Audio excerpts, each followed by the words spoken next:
And then people just like you. And then when they think of real estate, they think of you. And then they want to work with you. We want to talk to people the way in which they search the internet so that we can be found for free.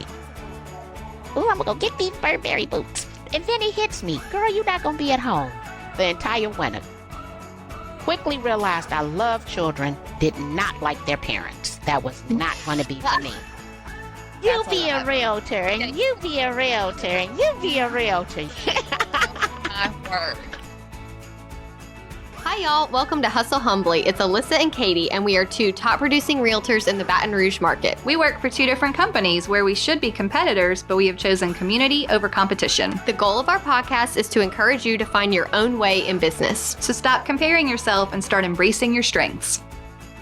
Hi, Alyssa. Hey, Katie. It is episode number 179. Okay. And we have a guest today. We do. I love a guest. This is a great guest. She's making finger. Look, YouTube's going to be like, I love this. Okay, Yeah. So hi, Marki. Please tell the listeners who you are and a little bit about, I guess, where you are, who you are, and what you do. Yeah. All right. Well, I'm your girl, Marki Lemons Ryhal, real estate keynote speaker, 6-time international best-selling author, and this will be the first time publicly that I'm saying this. I am the moderator for Drive with NAR, the podcast of the Realtors magazine, which is something brand spanking new, and the way they describe me as prolific. So we're going to take that and run with it. Oh, I love it. I teach realtors how to earn up to a 2,482% return on their marketing dollar, leveraging social media and technology. Oh, my That is such a specific number. It's a very specific. How did you get that number? Yes, tell us. We had done a Facebook live video and then decided to put a $20 ad spend behind it. And it closed over $54,000 in gross closed income based on the $20 ad. Wow. Whoa. Holy smokes. It's a huge deal. So this NAR Yeah. podcast, what is it going? Is it going to be a weekly thing? What is it? Are they focusing on certain topics? Yes. So okay. it's to bring more visibility to members of the National Association of Realtors, not necessarily those who are avid volunteers, but the everyday practitioner. And there's one podcast every single month, basically focused on the subjects that we as realtors are celebrating. Things like Safety Month, fair housing, advocacy. I love that. And so pretty excited. Plus, I also have a podcast, Social Selling Made Simple. And I think we're on our 130th episode of that. So moderating one and hosting another one. And guesting on others. That's right. And guesting on others, yes. Your voice must be tired at the end of the day. Oh, no. I'm the person who received a check mark in failure to exercise self-control every single quarter of grammar school. So no, I don't get tired. I'm actually very thankful for the opportunity to leverage my voice because I was consistently in trouble. I still get in trouble about and now it's my your mouth. biggest asset. That's right. Now it is your biggest asset. Way to lean into that. That's funny. Yeah. Okay, Marki, I saw you years ago at at our local board speaking, and then we both saw you again recently, just a couple of months ago. And I'm like, we have to have Marki on the show. I love that your talks are so far-reaching in topic and so technology focused and social media focused, but I do feel like you make it digestible for the listeners and whoever you're teaching, because we know those audiences are very varied, right? Yes. Can you tell us some of your, what are your philosophies about technology and agents? Like, what do you feel like is important for agents to know about technology? When I start thinking about technology, I want to get a few things clear. One, I am not an early adapter. Two, because I'm 52 years old. I am 5.2. I tell people the 5th edition, second volume of myself. I was not born or raised with technology. The reason that I use social media and technology is because I'm an entrepreneur. I looked at what the trend said, and I knew that it was going to be the best thing for my business, period. So it wasn't something I wanted to do. It wasn't something that comes natural to me. It is something that I forced myself to do, consistently telling myself to get out of the way because I'm looking at the numbers. And here's what the numbers tell me right now. People tell you all their business in real time for free on social media. Right. So the things that when I came into real estate, I'm paying for different lists to tell me this different information. I'm actually getting that information and substantially more for absolutely no cost because I'm hanging out where my sphere or my target audience is spending a large percentage of their time. And all I need to do is show up and listen. Mm-hmm. So when we were talking about having you on the show, I was telling Katie something I found so fascinating about you is that most people who are talking to realtors about technology and how to use it and, how it can help your business are in their 30s. And I come from an office that is very established. It's been around for 100 years, and some of our top producers have been there for decades and decades. And I see the struggle they have at times with embracing all of the technology. Some of them don't have to because they have run their business the same way for so many years that they just have their certain network. But then, some are trying to get into this as a second career and grow their business. And I think those are the ones that I feel I have a soft spot for because I don't know how to help them seep into it when they have never. Like when you decided, okay, I have to do this for my business.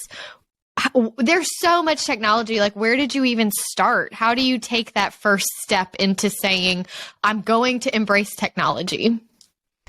Well, it actually started with the 2006 profile of buyers and sellers from the National Association of Realtors. Mm-hmm. So I was looking at what was the percentage of internet users in 1995 versus the percentage on the day that I read that report. And that number had gone from 2% to 80%. And I'm like, oh, and it's in its infancy, right? So I'm like, oh, that's a 78% increase. And then I'm thinking with the end in mind, I have a retirement date set, right? And I'm like, oh, if I want to get there with ease and communicate, not have to reinvent myself consistently, I better embrace these tools right now. I would say it's also about your circle. So there are a couple of people who were in my circle at the time that were willing to embrace technology.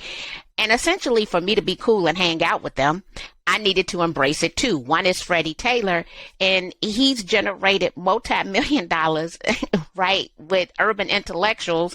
And then there's a young lady, actually, we're taking a road trip. Her name is Anita Clinton. So the people I was hanging out with were also encouraging the utilization because they understood its power.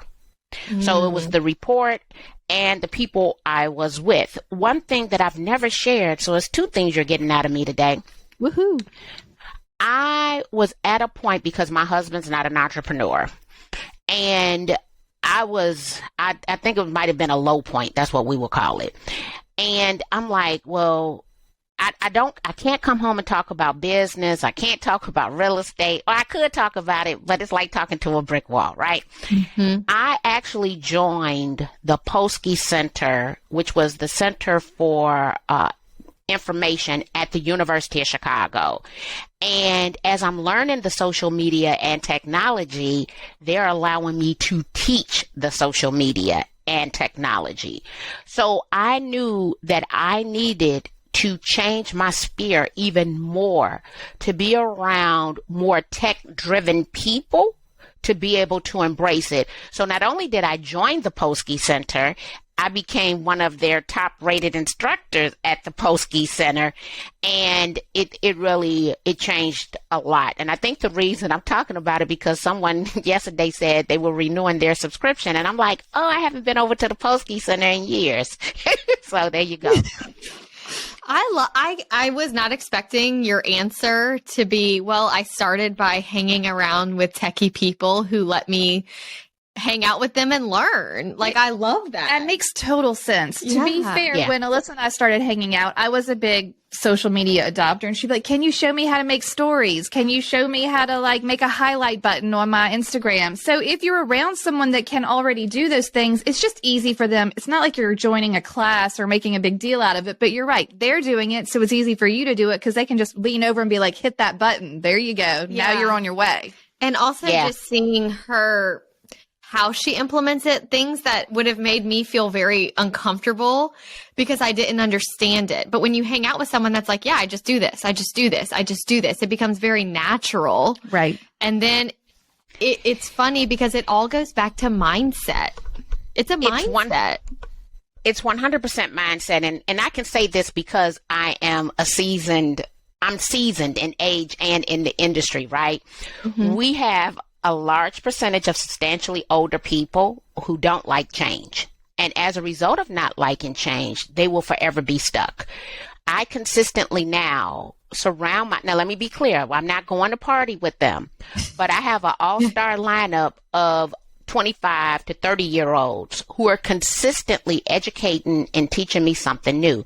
If I looked at the people who I follow about Instagram, they're substantially younger than me. So you have to accept learning from younger people.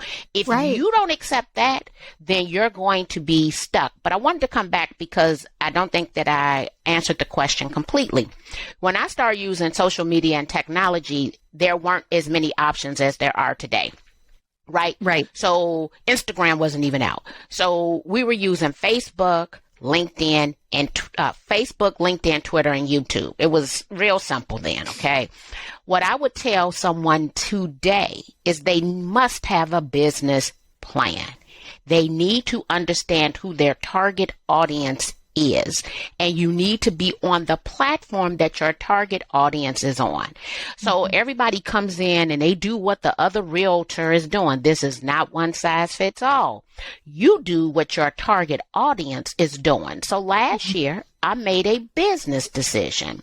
I deleted Snapchat, TikTok, Twitter, and Clubhouse. And as I tell people, every last one of those platforms is still, even today, a viable platform, right? Yeah. You can go and connect with like-minded people. You can generate leads. You can put people into your customer relationship management system.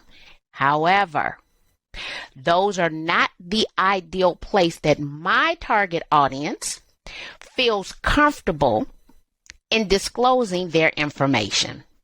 So I'm going to go and hang out where my target audience is hanging out, and they talk freely so that I get to know them better. Okay, tell us, because I know from the class, who is your target audience? Tell us about your niche. So my target audience is female, 78% female, 80% of my engagement comes from women, with the number one age bracket being 45 to 54. I love that. I have grown woman discussions, and I talk grown woman, adult age children, got a husband, want fewer responsibilities. So we have real grown women discussions because I know my conversation resonates with who my target audience is. So when I say some things, men might not like it. Younger females might not like it. Well, they're not my target audience, but my target audience, I know they like it, because by the time I get through talking to them in the DM, by the time they get through sending me gifts, right, that on the subject, I'll give you an example. I think I was about 45 years old, and I went to get fitted for a bra.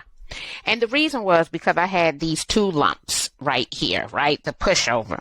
Well, you don't have to have pushover if you wear the right size bra. So I go in, and I'm thinking I am a 38 double D. No. I was a 36G, okay? Oh, my. So, big difference. Well, let me say this.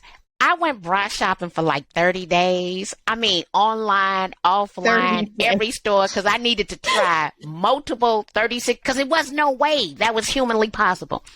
Do you know how many women whisper in my ear they're finally wearing the right size bra. Oh, they're like, you inspired me. Thank you. You inspired me to go get fitted, girl. I got rid of that lump. Or they send me bra discounts because they could tell. Oh my gosh. Right? They can tell what bra I have on, because some of them, if you wear like a low cut, you can see they have all lace and frill going on here. They know those bras. They know the line of bra. So I'm having this intimate, in a sense, right, public discussions that lead to a lot of offline conversations. Sure. I think that because that's what grown women talk about. That's right. That's exactly right. Or readers. I joke about it all the time, but I know my tribe. A very large percentage of us either have bifocals or have readers. And we understand the pain of not being able to see something. Mm-hmm. Yeah. So I love it that it's like those little everyday things that make you relatable. And then people just like you. And then when they think of real estate, they think of you. And then they want to work with you. And how do you feel like that has impacted your business as you got off of those platforms and really honed in on that particular age group, or that they're female, or that these are the people I'm talking to? How has that impacted your business? Well, my business, let me say how it's impacted, because I had to have a honest discussion with myself. My business has not grown substantially in the past 12 months, okay? But I took 94 days of paid time off. Mm-hmm. So I might have grown 10%. I wanted to grow 30%, but I took 94 days of paid time off and had 3 surgeries over 65 days. Right. I think that's still a win. Just the fact that you grew during that time. I grew, and I took a quarter of the year off for self-care. I love that. So, and let me say this, and I was able to have open, honest discussions around why I was taken off. And as a result, I have even more relationships because I was willing to be vulnerable and help women in that same age bracket with a chronic disease that most of them did not know that they had until I publicly talked about it. Right. And I think that's the beautiful thing about real estate, is that there isn't a one way to be successful. You know, you can take whatever your strength is, which is going to be different than mine is different than Katie's, and vice versa. And that is how you build your business, based on who you are as a person and what you've gone through in life, and who gravitates towards you because of that. Yeah. Yes. Okay. Let's go back to being online. I love this thing you said. Secret agents don't get found. Okay. How can agents be found online? What would you say is important when they're optimizing their profiles? Like, give us those little quick tips. Or like, well, how do we, okay, you say I got to be found online, but how? So the first thing is they have to be consistent. A lot of agents want to be one-hit wonders. No, you don't. One, because you're going to be overwhelmed and you're not going to give great customer service. So the whole viral thing, there's a lot of cons to doing anything viral. What you want is to be consistent. I use google.com/trends a lot. And the conversation, even in this past year, has changed substantially. In the first quarter, everyone wanted to know, what does contingent, what does pending mean, right? Now everyone wants to know about, one, getting a job in real estate investing, right, which is crazy. But more importantly, they want to know about, is the real estate market going to crash? What is the real estate market now? So because google.com/trends is free, what I recommend is that at least once a quarter, real estate agents sit down and they go and they find out what is trending. Here's what we want to do. We want to talk to people the way in which they search the internet, so that we can be found for free. It's called SEO, search engine optimization. So what you will not catch me do, and I haven't done this in probably a decade, I do not speak about trending subjects.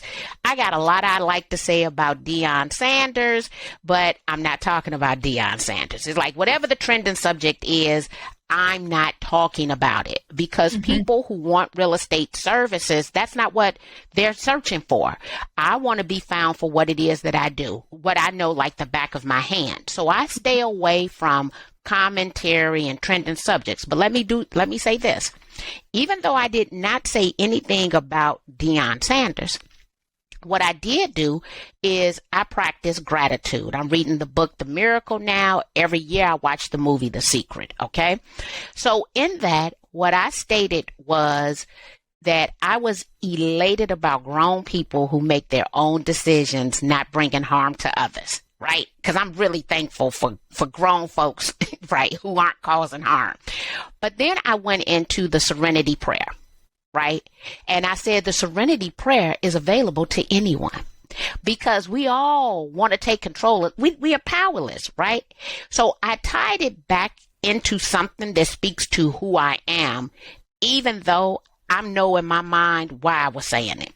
And we online arguing with strangers. When you have a brand that you have built, I don't want people seeing me online arguing with people, but then I'm attracting that back to me. I'm not trying to attract that either. And when I got married, my husband is a handful. I made a decision that I would save all of my arguing energy just for him. So I don't argue. Kind of you. That was really thoughtful. Isn't it? Yeah. Like I'm gonna save my arguing energy for him, right? So he gets it. but why would I give that same high, intense arguing level to somebody I don't know or love? So I save it. Just so you choose where you're putting your energy, where you have a limited amount of resources within you and you are choosing where to put those things. Well, you're also being so intentional with the conversations that you have online. And I think that's really important. It's not just a matter of being viral and having a bunch of eyes on you, but what were you saying? How is that conversation going to continue? Like, what conversation are you starting? What are they going to show up in your DMs and talk about? Like, you don't want to have a pop culture argument, but you might want to talk about what people are talking about in the real estate world. So I think it makes perfect sense that you're intentional with what you put out so that that's what's coming back in. Yes. And I believe in the law of attraction, and I also believe in karma. So I'm clear about what I put out. And if I'm having a petty moment, because I have some petty moments, I'll say, oh, I'm having a petty moment. Or once a year, I give Facebook what my gripe is, what I don't like. But I'm intentional. This is my annual complaint post, right? And these are the things... I've been holding on to it for a year. Okay, here you go right now. I'm going to let it go. Let it go. Hey, Alyssa. Hey, Katie. What do we mention almost every episode? Email templates. You're right. We sure do. And after every time we mention an email template, do you know what we get? Emails asking if they can have copies of the email template. Can you send me a copy of that template? I've never had one like that. That sounds great. And you know what the good news is? What? You can get all of our email templates from our course, Email Templates 101. Tell the people about it. Our course has all of the email templates you would need to send to your buyers and your sellers and your clients that are buying and selling at the same time. Exactly. To get through every step of the transaction and giving them information that they need for where they are in the transaction. It's great because you never forget to tell them something. Yes, and we've already done all the work for you. Yeah. We wrote them and you can personalize them. Yes. And just feel organized knowing that you have all the information where it needs to be. And if you purchase Email Templates 101, you do get lifetime access. So occasionally we like to go in and make updates based on the market, or if we find a new best practice, and we put that right into the template and you get that updated straight away. It just goes straight to your course? Yep. Right. It's just there. It's just already there. in there. It's just there. already in there. You don't even have to worry about it. We'll send wonderful. You an email and we'll say updated. That's great. Where can they find these email templates? You can find the email templates at emailtemplates101.com. Emailtemplates101.com. Yes, head over for reviews and all of the specifics. Wonderful. Okay, enjoy. Okay, you talked in the class that I saw you in so much about Canva tips, and you have a direct line, I feel like, to Canva. So as an agent who uses a lot of Canva, I mean, I remember when it came around years ago. I remember my friend in my office who started using it because she was selling like an organic herb situation. She was using it for graphics for something totally unreal estate related. I don't know a realtor now who doesn't know what Canva is, but tell us how you got so embroiled in Canva education and what some of your favorite Canva things are. So when I think about Canva, I come back. My undergrad degree is in hospitality management out of the School of Business. I then went and earned a master's degree in marketing. So my background is 100% sales and marketing. I always thought of Canva as being easy to use to help me with sales and marketing. Period. I'd had no idea, and it was free, right? So I had no idea that over a decade they would build a company valued at $26 billion. That is with a B, right? So when I think about it being a free tool that was easy to use, and I'm thinking sales and marketing the whole time, to me, Canva was just a natural fit because everyone wants all this money to flow to them, but they don't understand marketing to attract the sales, right? To then put in your customer relationship management system. Right now, that $26 billion is based on the fact that Canva did one thing well. They gave away a lot of lead magnets, being the free platform and the tools inside of it, with a landing page. Well, every real estate professional, right, to me should have landing pages and lead magnets. Period. If not, you put yourself in a position to always have to buy leads. Okay. Mm-hmm. If you want to have a consistent income.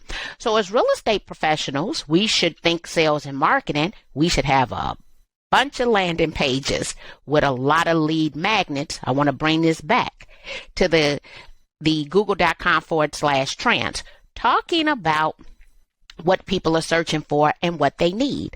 So this year I came up with a new publication. I have 6 figures in 12 months for real estate agents, but I came up with 6 figures in 12 months for loan originators because I came into the industry from the loan origination side of the business. My books are designed in Canva.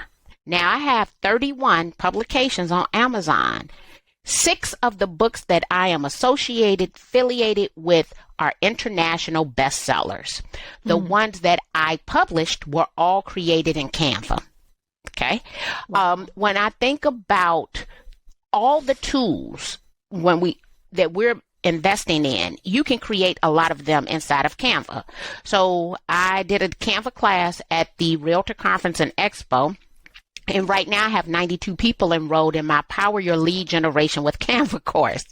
With that being said, you could get rid of Y stamp for your email signature. You could get rid of link bio for landing pages with all of your links.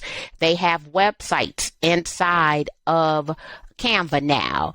You can do all of your branding. You can remove the background from your pictures and from your videos. And they have a new tool inside of the system, which is called text to photo. So now they have AI inside of the platforms. But it comes back, taking all of these tools, right? We need to create lead magnets. And now because Canva has the robust website editor, you can have your website, and I'm going to give this little tip that my students have received over the last couple of weeks. You can take your Google Forms or landing page, connect it to your Canva website in order to collect those leads. So we're creating the website and the lead magnets inside of Canva. It's amazing. Okay, for someone who's like lead magnet, landing page, I don't even know what any of this stuff is. Walk me through a practical application of one of these. Like where did it start? Kind of just like, how did you get the people to even ask for the thing and what's the thing? I know what you're talking about, but Hey, I got you. So let me give you, I'm going to give you what I taught on Tuesday night. My son, Skylar, is a second generation realtor. He got his real estate license on December the 26th, 2020. So coming up on a big anniversary. He became a realtor member on January the 4th, 2021. On January the 6th, 2021, I had him to do a Facebook Live interview for a program in the state of Illinois. What we did before that, we had 1,800 people watch that Facebook Live video. We know that 300 people clicked on the link on Facebook to get more information. That link took them over to a Google form where we asked for their email address, first name, and last name. When you think about a landing page, it also has an autoresponder. Anybody who went over and clicked on the link and gave their information instantly received all the information on a program that was providing buyers with a $40,000 forgivable grant on their student loan debt. Okay, so we create the landing page, the spreadsheet, and the autoresponder all inside of Google for free. We create a beautiful giveaway inside of Canva that through that autoresponder delivers it to the person.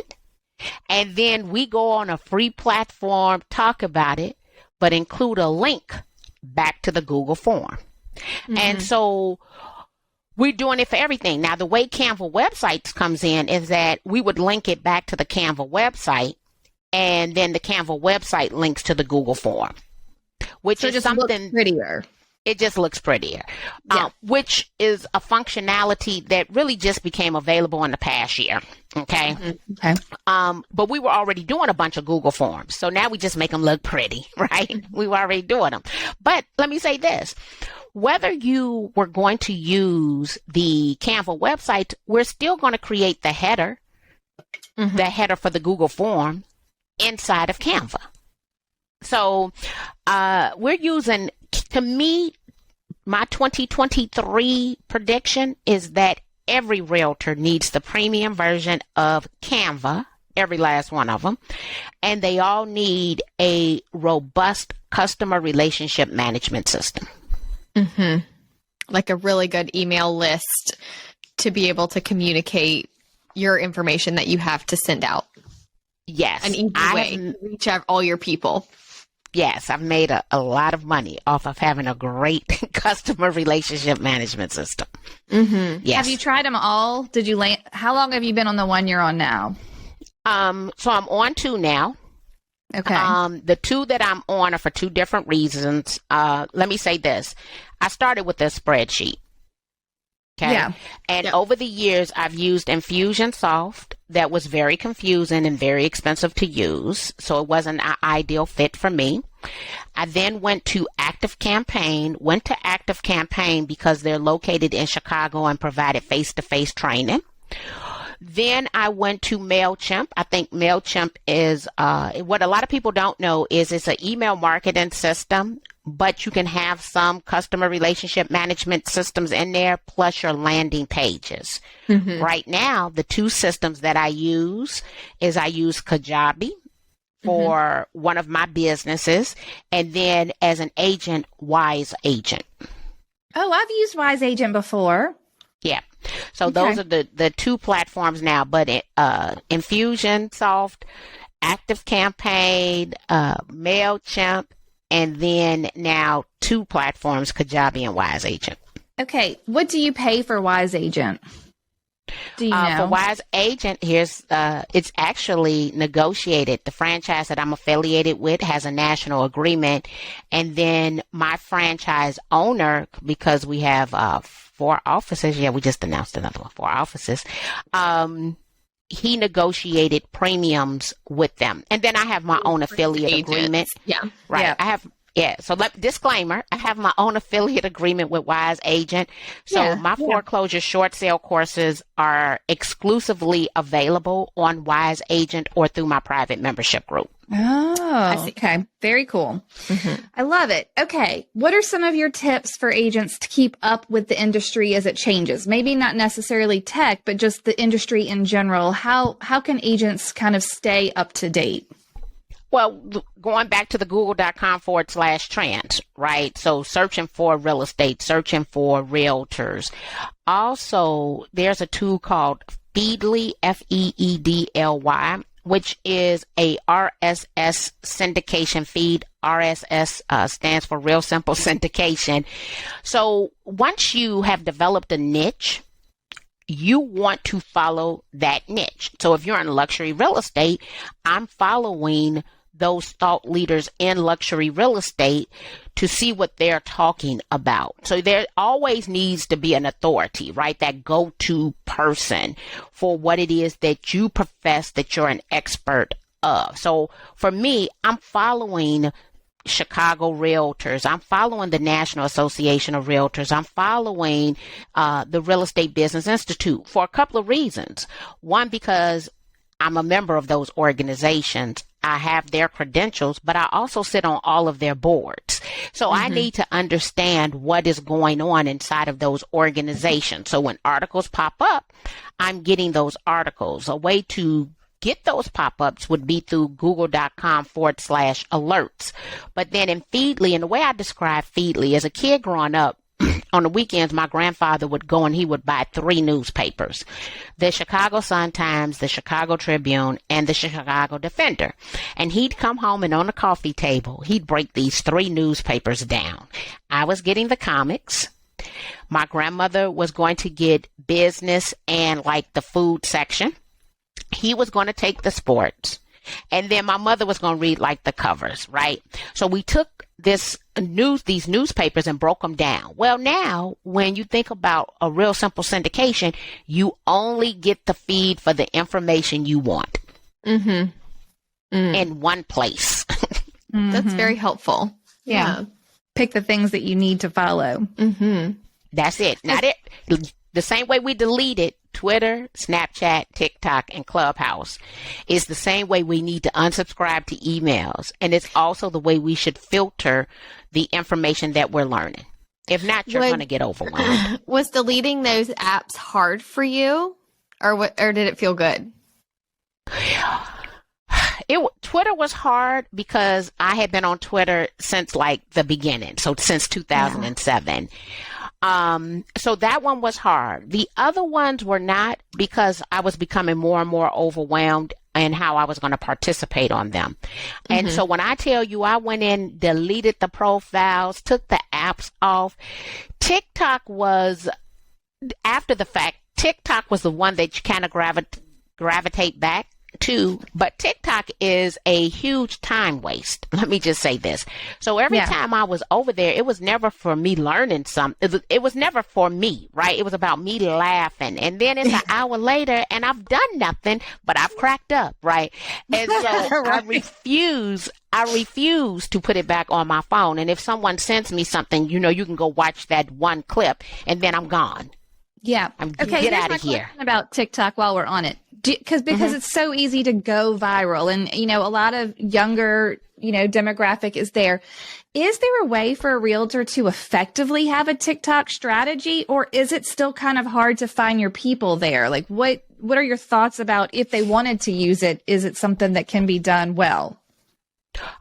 According to Glenda Baker, I think that she leverages TikTok and she also leverages Instagram in her business. I definitely believe it's a viable business tool. The only reason I don't use it is because it's not the preferred location for females age 45 to 54. So of course I'll always get this one woman, and I have to clarify my language with people all the time. There's a plethora of 45 to 54-year-old women hanging out on TikTok. Preferred location and telling you all their business is a totally different comment. So are we over there? Yeah, generally for the giggles.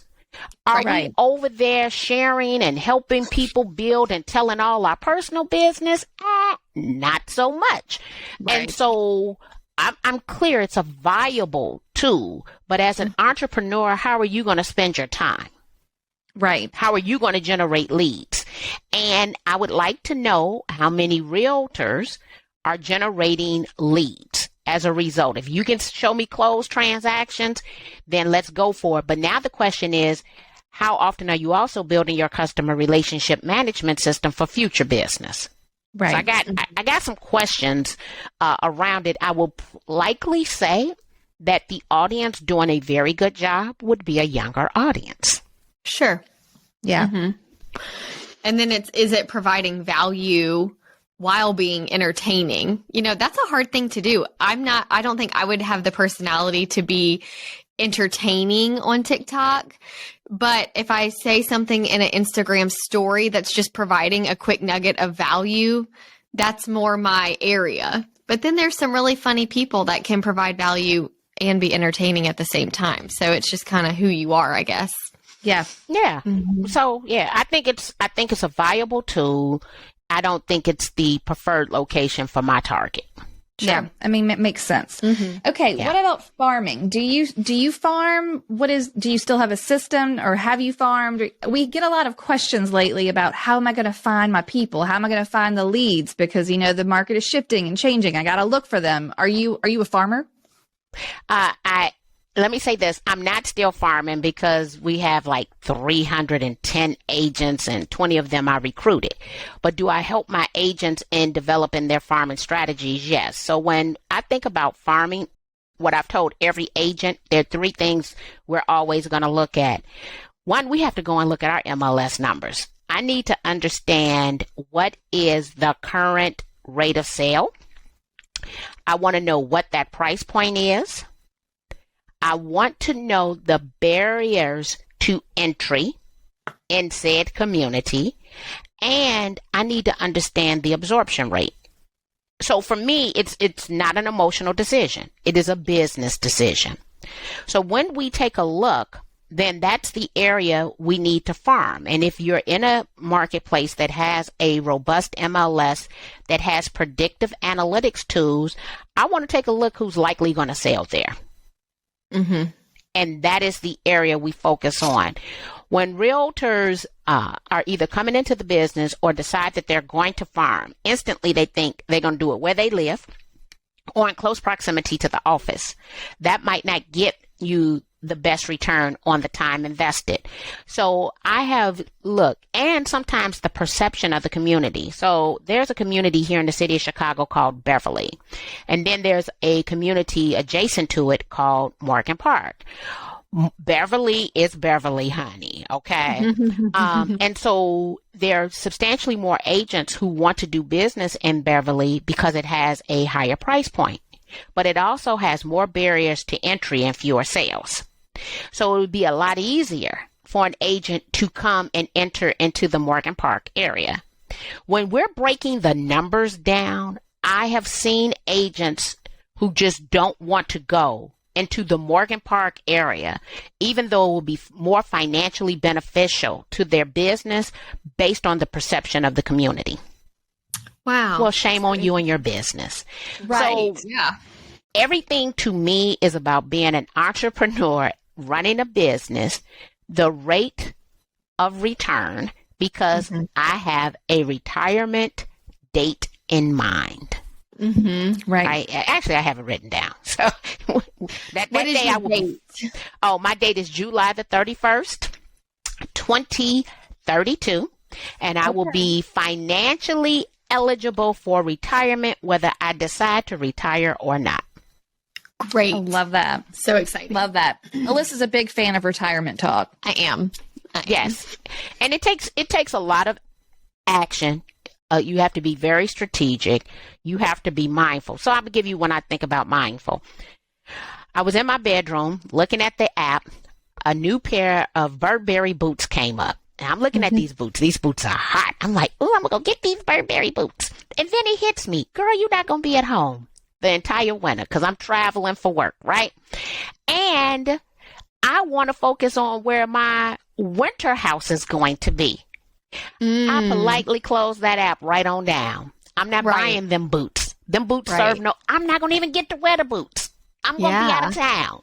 right? So if I can't wear these expensive butt boots, I don't need to buy 'em. I love Nope. that. Nope. Start with the end in mind. Do you have investment properties? We do not have any investment properties other than our principal residence because I can't get anyone over here to help me with them. So we both had inherited real estate. We sold all of our inheritance because my husband does not want to have anything to do with property management, and I would need to have some help. So no, but we are heavily vested in stocks, other businesses, passive income, and we have our principal residence that has a lot of equity in it. Perfect. I love it. I always like hearing how different people plan, you know? Oh, yeah. We invested in a startup. I have a high ticket e-commerce site business. I have my publishings. I just got something today, but I am grandfathered in at Keller Williams. I'm at Exit, so I still get profit share and residual income. So I have a total of 13 streams of income. Wow. Whoa, that's a lot. That's a lot. That's amazing. Yeah. Okay, how did you become a real estate speaker? What was the route? How did that start? So I actually started in education back in 1993. So I worked for Chicago Public Schools. Came in as a day-to-day sub, and then somehow received a full-time provisional sub. So I was assigned a second grade ESEA class. Quickly realized I love children, did not like their parents. That was not going to be for me. When I graduated from grad school in 1996, I started teaching on a collegiate level, and I taught hospitality management at Northwestern Business College. What I realized from that experience was I did not have enough practical experience to teach adult learners. So I told myself, oh, you know what, Marki, when you turn 40, you'll have enough practical experience. You can come back into the classroom and teach adult learners. In 2006, my mentor, Frank Williams, who's been a real estate educator now as long as I am old, he said, hey, baby doll, I think you should become a licensed, pre-licensed instructor and a licensed continuing education instructor. And I've been one ever since 2006. By 2009, I was a real estate educator of the year, because I had I had the life experience and the past teaching experiences. And when I was just sitting down, thinking about what I really wanted to do, how I wanted to do it, what is going to be the highest and best use of my time, it was real estate educator, pivoted to real estate trainer, pivoted to speaker, pivoted to keynote speaker. So to me, it's essentially the same skill set. The difference is, I would say, stage appearance, the ability to tell a story, right? So I started working on developing that skill set to help me. And now I'm a real estate keynote speaker. It's not, it's nowhere else to go from here. I'm at the top. At the end of the road. I'm at the end of the road. And I refuse to pivot into another industry. I love the industry I'm in. I am a realtor. I'm an avid volunteer, major donor, President Circle. So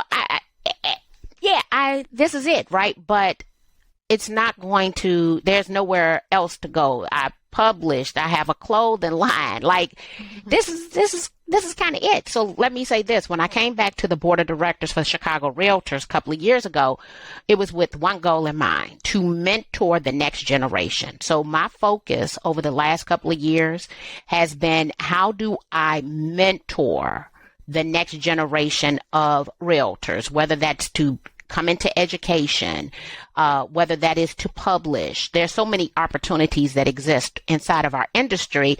How do I motivate and inspire them to do one of them? And that includes my son, who's a second generation realtor. Mm-hmm. Was he nervous about getting into the family business? Oh, no. He claimed this at the age of 7. He's like, I know what I'm doing. Oh, yeah, he wanted to be a realtor at the age of 7. I'm not going to say forced him. I encouraged him to go to college. And so we had a deal. He goes to college. I support his entrepreneur endeavors. That's how we ended up here. I like that. Yeah. How do you handle while you're traveling, since you do still sell real estate and you obviously travel quite a bit to speak. How is that handled within your team? Like, how do your clients, are they in touch with you while you're gone? Like, what do you do?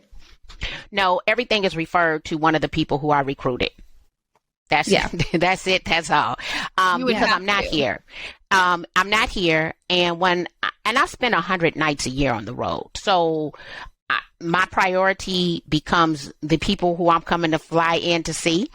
That means then I would violate my fiduciary responsibilities to a client. And that means having undivided loyalty to them. I don't have undivided loyalty to them. That is why I refer them to someone who will give them undivided loyalty. So if we were to look at just referral income, I earn roughly about $60,000 a year just on referrals.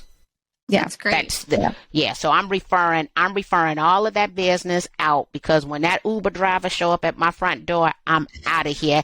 And no, I'm not having discussions while I'm on the road. I'm not going to stress about it. If I see that an agent is becoming overwhelmed, I refer the business to someone else. Mm-hmm. I love that. Yeah, that's a good system. Very good. Yeah. I feel good. Do you have anything? I know, this was very helpful. I feel like it just also helps open the mind to this whole, there's so many dynamics in real estate, from being able to be an educator, a team leader, a broker. And so your story is different than anyone we've really interviewed, but very helpful. So this was perfect. Very good. Marki, did you bring a toast? Do you have someone that every episode we toast to someone? So either someone who's helped you in your career, someone you'd like to celebrate their success, someone, who's maybe even struggling that needs like a shout out, but we always toast to somebody. Well, it's a lot of people. Okay. So if I'm going to talk about someone who motivated me, who's done something absolutely fabulous, right? We're going to toast to none other than the Frank Williams, who is my mentor, who changed my life. He reached out to the Chicago Realtors at the time and he said, look, Deb Lope, she was the director of education. He says, I don't even know if Baby Dow can teach, but put her on the schedule and give her an opportunity. I have been teaching now with the Chicago Realtors since March of 2006, and I will say that it is all because of Frank Williams. He single-handedly changed the trajectory of my career. Oh, I love that. That's so great. How did you meet Frank? Like, how did you know him? Oh, so how did I know Frank? Well, Frank knew me. My family owns Chicago's second oldest Black restaurant. We've been in business since 1954. Frank was a great and still is a client. Frank's magnet was on the wall at Lim, so I would see his magnet all the time. I decided that I was going to come out for the board of directors of Chicago Realtors within a year of becoming a Realtor member, and Frank interviewed me my first, second, and third time. The third time was the charm, so I tell people to keep coming back. But after the second time I didn't get it, I looked at him and I said, we need to do lunch. And he took me under his wing and he told me exactly what it was that I needed to do, how I needed to do it. And here's the joy. We just submitted Frank to receive the NAR. I'm throwing this out here, Fair Housing Award, because he more than deserves it. And just to be online with him, he said, you're going to get me straight because I don't know nothing about this technology. I said, we're going to get it together. And so to have the opportunity to ever be able to do anything for him and acknowledge him is what I'm going to do, because he did not have to help me. And essentially, he made me his competition because we were competing for the same jobs for a period of time. He didn't have to do it. That's real community over competition. That's perfect. I love that. Thank you for sharing with us about Frank. He sounds amazing. So cheers to Frank. Yes. Cheers to Frank. Thank you for being here today. We really appreciate you taking your time. Share with us how everyone can find you. So where do the people, I know that you have so many resources for agents, so tell us where they can come find you. Well, anyone who spells my name correctly will find me, Marki Lemons. I am the only Marki Lemons in the world. My website is markilemons.com. Perfect. Wonderful. Love it. Okay. Well, do you have your phone? Take a picture. Yep. And she got, I got a picture already. I have a phone. Hold on, Marky. I'm going to take a quick We'll do one photo. more. We'll do one more just in case. You never know what's going to happen. Okay. Give us a good smile, girl. All right. We got it. You got it. Thank you and let me so say much. this. This is my latest award, which is Chicago Agents Charitable Service Award. So I was voted out of 44,000 votes to be Chicago's most charitable real estate agent. That's amazing. how big is the Chicago Board of Realtors? How many realtors are in Chicago? We're right under 18,000 members, but we're not the largest board in the Chicagoland area. Main Street Organization of Realtors is. So there are about 38,000 realtor members in the Chicagoland area and its surrounding suburbs. That is so Wild. crazy. Yeah. Everyone's a realtor. I know. We have 4,000 here, and we feel like You that's be a a lot. realtor, and you be a realtor, and you be a realtor. Yes. That's oh, my word. That's a lot of realtors, girl. Mm-hmm. Yes, Okay, it is. thank you so much for being here. Have Thank a you. wonderful day. Yes, we thank you appreciate you so much. Okay, Bye-bye. bye. Thank you so much for tuning in to the Hustle Humbly podcast. Let us know who we should toast to for the next episode. Be sure to follow us on Facebook and Instagram at Hustle Humbly Podcast. If you have an episode, topic, or question, please email us at hustlehumblypodcast@gmail.com. Be sure to subscribe to the podcast and leave a review. See you next week.